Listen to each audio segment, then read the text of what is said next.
حضرت جو ارشاد فرما رہے تھے یہ محض خطیب کی خطابت نہیں، ایک مقرر کی شعلہ نوائی نہیں، یہ درد دل ہے اور اس پر ہم دلیل بھی رکھتے ہیں۔ اگر کسی نے اس دعوے کی دلیل دیکھنی ہے تو جاؤ افغانستان کے سنگلاخ پہاڑوں میں ہمارے شہداء کی ان قبور کو دیکھو۔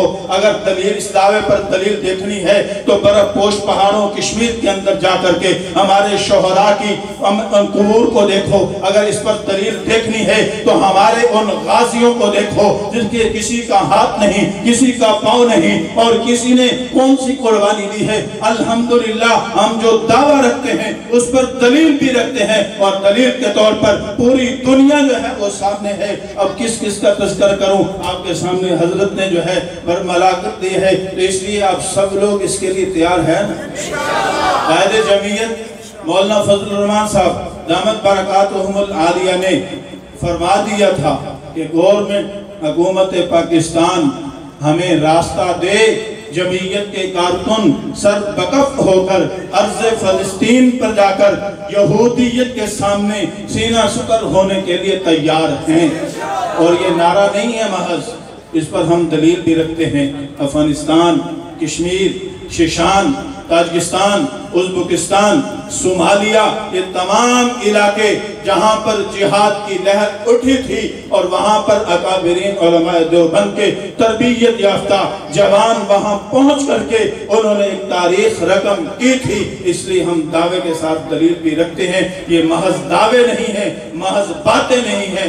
انشاءاللہ اگر وقت آیا تو پہلے کی طرح جیسے افغانستان اور کشمیر کے اندر قربانیاں پیش کی ہیں اور دنیا کفر کے دان کھٹے کیے ہیں، اسی طرح فلسطین میں جا کر کے بھی یہودیت کے دان کھٹے کریں گے۔ تب تک ہم نے کیا کرنا ہے؟ تب تک ہم ارض پاکستان کے اندر یہودیت کا چروا، قادیانیت کا راستہ روکنا ہے۔ میرے دوستو، ارض فلسطین میں جو یہودیت اس وقت کر رہی ہے وہی قادیانیت ارض پاکستان کے اندر کردار ادا کرنا چاہتی ہے۔ وہ وقت آئے اس سے پہلے سروں پر کفن باندھ کر کے عقیدہ ختم نبوت کا نظریہ لے کر کے میدانوں کے اندر بیداری کے ساتھ، جرت کے ساتھ، ہمت کے ساتھ، قوت کے ساتھ اپنے اکابرین کی اطاعت کرتے ہوئے ان کے ساتھ چل کر کے جو ہے میدان عمل میں برسر پیکار رہے، تاکہ کوئی بھی بدبخت ہمارے آنے والی نسلوں کے ایمان کو بگاڑ کریں گے۔ محنت باقی کریں گے۔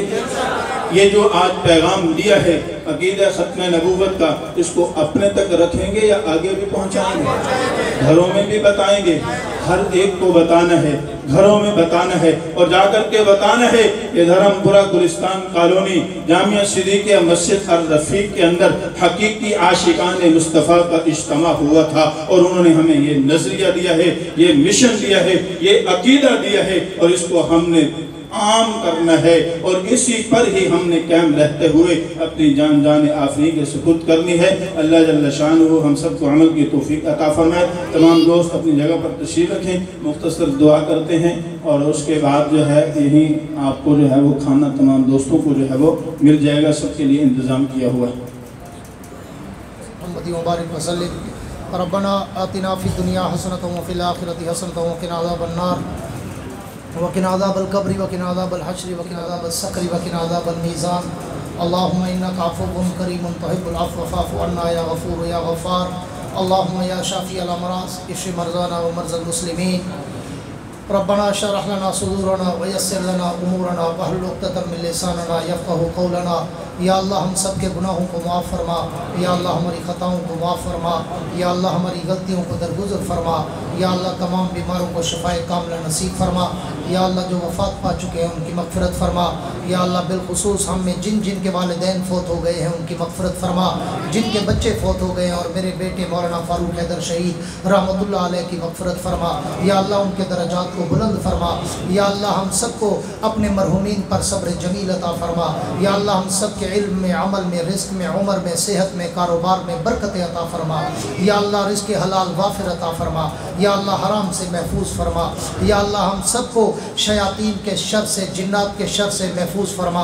یا اللہ جن انس کے شر سے محفوظ فرما۔ یا اللہ حاسدین، منافقین، مخالفین کے شرور و فتن سے ہم سب کو محفوظ فرما۔ یا اللہ اس جامع مسجد الرفیق جامعہ صدیقیہ کی تعمیرات کو جلد از جلد پایہ تکمیل تک پہنچا۔